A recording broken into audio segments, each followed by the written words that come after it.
Hello guys, तो इस video में हम टर्निंग में जो थ्रेड का ऑप्शन है उसमें टेपर थ्रेड करके जो फीचर्स अवेलेबल है उसके बारे में हम डिस्कस करेंगे। किस तरह से हमें साइकिल यहाँ पर क्रिएट करने हैं। सबसे पहली चीज़ है कि टूल कॉल करना, कटिंग एज कॉल करना और कुछ आरपीएम देना। वो सारी चीज़ें हम बाहर ही, साइकिल के बाहर ही ऊपर करना पड़ेगा। यहाँ पर G97 में ही हमें थ्रेडिंग करना है, यानी कि कांस्टेंट स्पिंडल स्पीड में ही करना है। यहाँ पर G96 की मदद से कटिंग स्पीड के साथ हमें थ्रेडिंग नहीं करना है, वरना जो थ्रेड का स्टार्ट पॉइंट है वो चेंज हो सकता है। यहाँ पर G97 या फिर हम G95 का हम यूज कर सकते हैं। नाउ हमने यहाँ पर एक कॉल कर दिया, कुछ पार्किंग पॉइंट दिया कि X32 Z2। उसके बाद टर्निंग में हम थ्रेड में जाते हैं, उसमें टेपर थ्रेड करके साइकिल अवेलेबल है। सबसे पहली चीज आएगी कि पी, यानी कि पिच। आपको जहां पर थ्रेडिंग करना है उस थ्रेड में कितनी पिच है, तो वो हमें पिच यहाँ पर सिंपली मेंशन करनी है। अगर हम सिलेक्ट बटन प्रेस करेंगे तो इंच पर रिवॉल्यूशन में भी थ्रेड डिफाइन कर सकते हैं। अगर हम फिर से सिलेक्ट बटन प्रेस करेंगे तो थ्रेड पर इंच भी हम इस तरह की मदद से भी हम ये पिच डिफाइन कर सकते हैं इस साइकिल में, और मॉड्यूल के फॉर्म में भी। नाउ सिंपली हम आगे बढ़ते हैं एमएम पर रिवॉल्यूशन में। तो वहां पर जो भी थ्रेड की पिच है वो हमें सिंपली यहाँ पर मेंशन कर देनी है, जैसे कि 1.814। उसके बाद जी का ऑप्शन है, जो कि फिलहाल कहीं पे भी यूज नहीं होता है। यहाँ पर जैसे दिखाया गया है, अगर पिच में कुछ इंक्रीमेंट हो रहा है, यानी कि पहली पिच है वो सपोज 1 mm की पिच है और फिर उसमें एक एक का इंक्रीमेंट हो रहा है, यानी कि जो पहली पिच है वो 1 mm की है, तो पूरा पहला थ्रेड बनेगा वो 1 की पिच में बनेगा। उसके बाद P प्लस जी, यानी कि 1+1, यानी कि 2 के पिच में दूसरा थ्रेड है वो जनरेट होगा। फिर P प्लस 2G, फिर P प्लस 3G, इस तरह से इंक्रीमेंट में थ्रेड जनरेट हो सकता है। अगर ऐसी कुछ एप्लीकेशन है तो हम सिलेक्ट कर सकते हैं। उसके बाद है रफिंग करना है, सिर्फ फिनिश करना है, या रफ प्लस फिनिश इस साइकिल की मदद से करना है, तो वो हम आपकी रिक्वायरमेंट के अकॉर्डिंगली हम सिलेक्ट कर सकते हैं। जनरली हम रफ प्लस फिनिश एक ही साइकिल की मदद से कर सकते हैं, जो कि हमारा कन्वेंशनल प्रोसेस रहता है। नाउ उसके बाद फर्स्ट ऑप्शन है वो डिग्रेसिव के लिए। तो यहाँ पर जो भी मटेरियल रिमूव होने वाला है, थ्रेड का मशीनिंग होने वाला है, तो यहाँ पर जो वी शेप जनरेट होगा, तो उसमें हमें अगर पहला पास है वो कुछ बड़ा लेना चाहते हैं तो वो हम यहाँ पर ये D1 में मेंशन कर सकते हैं। यानी कि जो पहली कट लगेगी वो अगर हम यहाँ पर मेंशन करेंगे 0.15, यानी पर साइड 0.15 की फर्स्ट कट यहाँ पर जनरेट होगी, क्रिएट होगी। उसके बाद दूसरी कट है उससे छोटी होगी, फिर तीसरी कट है वो दूसरी कट से भी छोटी होगी। तो इस तरह से छोटी छोटी डेप्थ ऑफ कट की मदद से हमारा पूरा थ्रेड है वो मशीनिंग हो सकता है। अगर सिंपली यहाँ पर हम सिलेक्ट बटन की मदद से लीनियर सिलेक्ट करेंगे तो यहाँ पर सब जो कट्स है वो सेम अमाउंट की रहेगी, यानी कि हर एक कट है वो 0.15 mm पर साइड की यहाँ पर जनरेट होगी। अगर डिग्रेसिव करेंगे तो क्या होगा कि स्टार्टिंग में जो इंसर्ट का कॉन्टेक्ट एरिया रहेगा वो कम रहेगा। स्टार्टिंग में इनिशियली हम बड़ी बड़ी कट ले सकते हैं, तो उसके बाद वो अपने आप ही पैरामीटर के अकॉर्डिंगली छोटी छोटी डेप्थ ऑफ कट की मदद से हमारा थ्रेड है वो मशीनिंग हो जाएगा। उसके बाद ऑप्शन है, अगर ओडी में थ्रेड करना है एक्सटर्नल, आईडी में थ्रेड करना है तो इंटरनल। एक्सटर्नल थ्रेड के अकॉर्डिंगली हम आगे बढ़ते हैं ना। फिर X0, यानी यहाँ पर डिफाइन किया गया है कि आपको थ्रेडिंग का ये जो राइट साइड का जो ब्लू पॉइंट यहाँ पर डिफाइन किया गया है, तो वो स्टार्ट डायमीटर कौन सा है।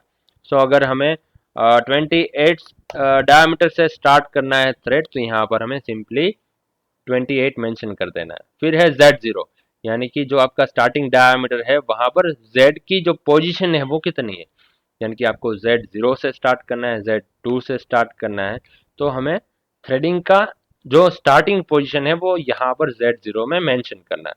उसके बाद है X1, क्योंकि ये टेपर थ्रेड साइकिल है तो यहाँ पर X, यहाँ पर आगे जाएंगे तो वो बढ़ता जाएगा, तो वो हम सिंपली यहाँ पर भी और ऑप्शंस भी अवेलेबल है।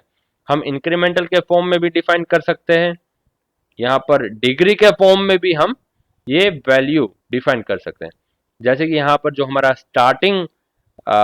जो स्टार्टिंग डायमीटर है वो 28 है, और हमें हमारे पास जैसे कि एनपीटी थ्रेड है, तो हम सिंपली यहाँ पर 17.5 एंगल डिफाइन करेंगे। उसके साथ Z का एंड पॉइंट डिफाइन कर देंगे कि ये हमें जो थ्रेडिंग है वो 20 mm की लेंथ में चाहिए, तो वो अपने आप Z 20 mm अगर जाएगा तो वहां पर X का क्या कोऑर्डिनेट जनरेट होना चाहिए वो अपने आप कैलकुलेट कर लेगा।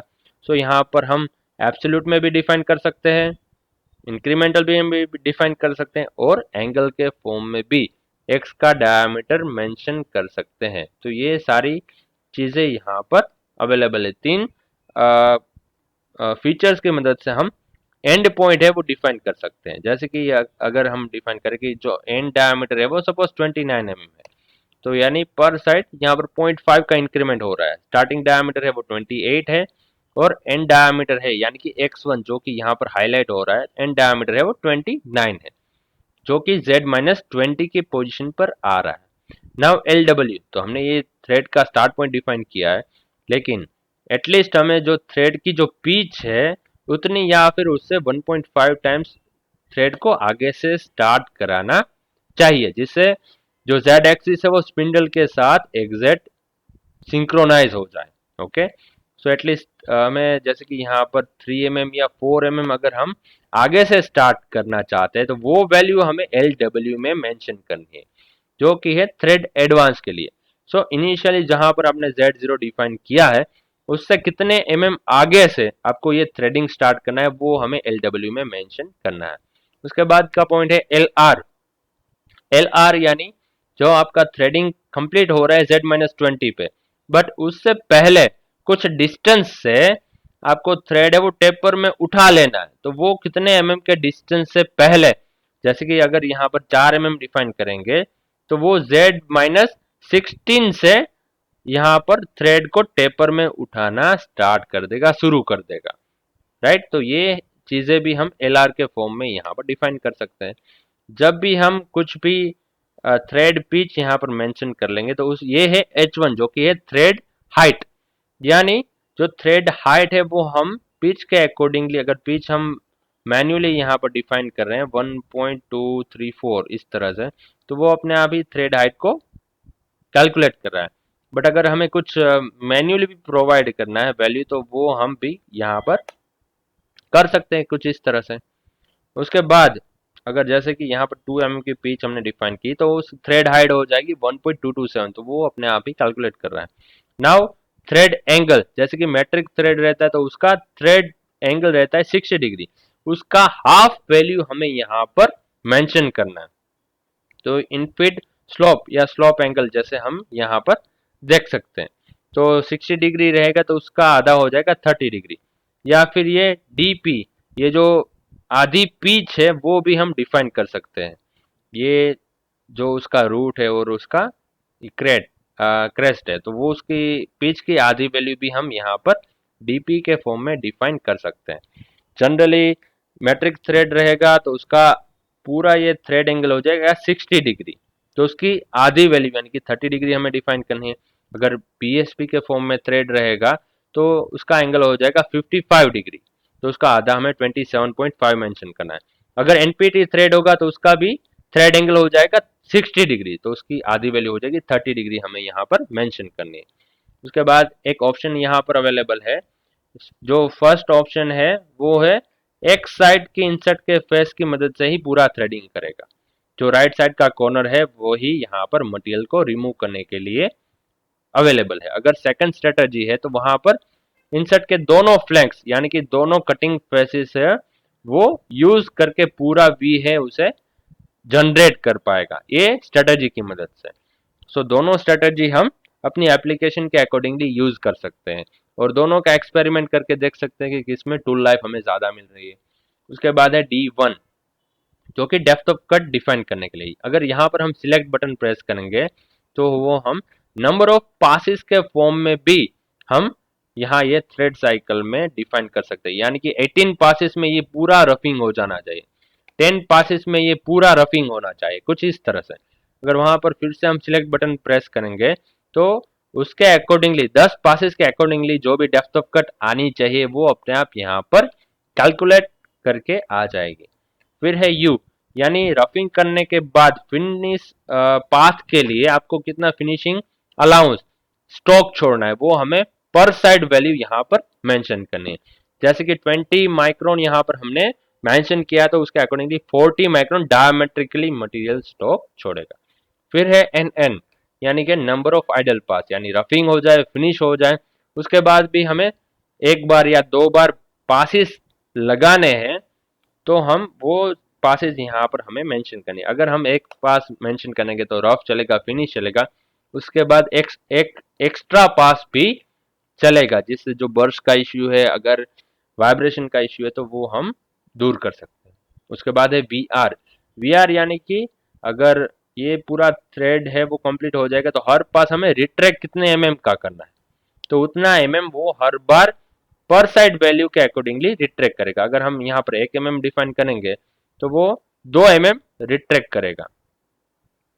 उसके बाद यहाँ पर है मल्टीपल, अगर यहाँ पर भी नंबर ऑफ स्टार्ट थ्रेड है तो हमें यस करना है, अगर नो करेंगे तो ये सिंगल स्टार्ट रहेगा, यानी एक ही थ्रेड है वो एट ए टाइम स्टार्ट होगा एक पोजीशन से।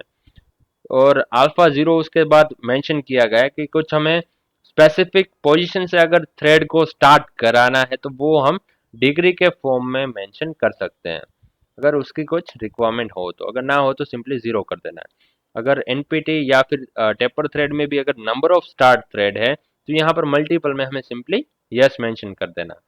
और फिर यहाँ पर नंबर ऑफ थ्रेड यानी कि अगर सिंगल स्टार्ट है तो फिर हमें नो सिलेक्ट करना है, अगर 2 स्टार्ट है, 3 स्टार्ट है, 4 स्टार्ट है तो वो नंबर ऑफ स्टार्ट थ्रेड हम यहाँ पर मेंशन कर सकते हैं। और डीए के फॉर्म में अगर कुछ फर्स्ट थ्रेड है, उसके बाद सेकंड है, थर्ड है, उसमें हाइट कुछ चेंजेस हो रही है तो वो हमें थ्रेड डेप्थ जो चेंज हो रही वो हमें यहाँ पर मेंशन करनी है। और मशीनिंग में उसके अकॉर्डिंगली कंप्लीट ही रखनी है, ओके, क्योंकि अगर हम यहाँ पर N1 सिलेक्ट करेंगे तो सिंगल जो थ्रेड है उस पर ही मशीनिंग होगा। अगर यहाँ पर हम 2 सिलेक्ट करेंगे तो सेकंड जो थ्रेड है उसका ही मशीनिंग होगा। अगर हम थर्ड सिलेक्ट करेंगे तो तीसरा थ्रेड है उस पर ही मशीनिंग होगा। अगर हम यहाँ पर 6 कर देंगे तो यहाँ पर उसी तरह से 6 थ्रेड के पर्टिकुलर, अगर हमें फिफ्थ थ्रेड ही मशीनिंग करना है, सिक्स थ्रेड ही मशीनिंग करना है, तो वो हम यहाँ पर सिलेक्ट कर सकते हैं। और एन एक्स यानी कि यहाँ पर भी हम स्पेसिफिक थ्रेड को सिलेक्ट कर सकते हैं। तो कुछ इस तरह से हम जो नंबर ऑफ स्टार्ट थ्रेड है वो भी सिंपली डिफाइन कर सकते हैं। और अगर कुछ ऐसी कुछ रिक्वायरमेंट नहीं है तो सिंपली हम नो करके सिंपल टेपर थ्रेडिंग साइकिल का यूज करके हम थ्रेडिंग कर सकते हैं, मशीनिंग कर सकते हैं। And all the best guys. इसे जैसे ही हम एक्सेप्ट करेंगे ये एक्सेप्ट हो जाएगा। अब यहाँ पर हम देख सकते हैं कि उसका सिमुलेशन एक बार देख लेते हैं कि किस तरह से वर्क करता है। तो जैसे ही हमने ब्लैंक में डिफाइन किया है कि 30 का डायमीटर है, तो कुछ इस तरह से टेपर थ्रेडिंग हो रहा है। Z+4 से स्टार्ट हो रहा है, Z-20 पर जा रहा है, और कुछ इस तरह से पूरा उसने थ्रेडिंग हमें कंप्लीट कर दिया, जो कि पूरा टेपर के पोर्शन में।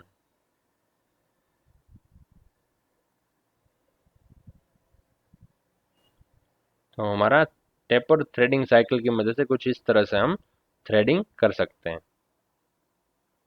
And all the best guys.